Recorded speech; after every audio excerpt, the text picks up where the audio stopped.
Tayland'da 49 yaşındaki Uygur bir sığınmacının ölümünün ardından insan hakları örgütleri 9 yıldır gözaltında tutulan 50 Uygur erkeğin sorununa insani bir çözüm bulunması çağrısı yaptı.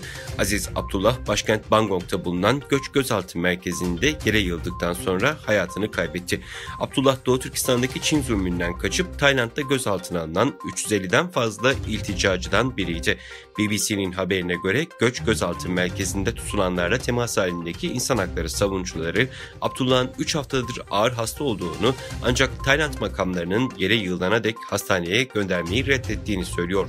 İnsan Hakları İzleme Örgütü'nden Peter Robertson, bu ölüm tamamen Tayland'ın bu Uygurları hapsedip unutma politikasının tahmin edilebilir bir sonucu diye konuştu. Doğu Türkistan'da Komünist Çin rejimi tarafından işlenen Uygur soykırımı Japonya'da ve Tayvan'da gerçekleştirilen uluslararası organizasyonlarda bir kez daha kınandı. Uygur İcra Direktörü Ruşen Abbas'la Uygur Araştırmalar Merkezi İcra Direktörü Abdülhakim İdris'in Doğu Türkistanlıları temsilen katıldığı etkinliklerde Çin Komünist rejimine karşı uluslararası toplumun daha güçlü bir şekilde karşı durması gerektiği vurgulandı. Çin'e karşı parlamentolar arası işbirliğinin bu yılki toplantısı Japonya'nın başkenti Tokyo'da gerçekleştirildi. Uygur Hareketi İcra Direktörü Ruşen Abbas toplantının açılışında konuşmacı olarak yer aldı. Diasporadaki Uygur temsilcilerinin Uzak Asya'daki ikinci durağı Tayvan oldu. Uygur heyet Tayvan'da büyük çoğunluğunu Tayvanlıların oluşturduğu Tayvan Doğu Türkistan Cemiyeti yöneticileriyle de bir araya geldi. Rusya'nın Ukrayna saldırısının başından bu yana dünya petrol ve diğer enerji ticaretinde yön değişti. Rusya'nın Çin'e petrol ve akaryakıt sevkiyatı Ocak ayında en yüksek seviyeye çıktı. Veri istihbarat şirketi Kipler'in yaptığı açıklamaya göre Çin Rus petrolünü aynı kalitedeki Afrika petrolünün altında fiyatla almaya başladı.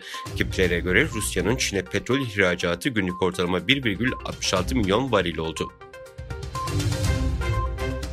Çin Dışişleri Bakanlığı Sözcüsü Wang Wenbin, Çin'in Ukrayna Savaşı için Rusya'ya silah ve mühimmat sağlayacağını iddia eden ABD'nin savaşın en büyük silah kaynağı olduğunu söyledi. Sözcü Wang, ABD Başkanı Joe Biden'ın Kiev'i ziyaretinde Ukrayna'ya 500 milyon dolar değerinde ilave askeri yardım yapılacağını açıkladığını hatırlattı.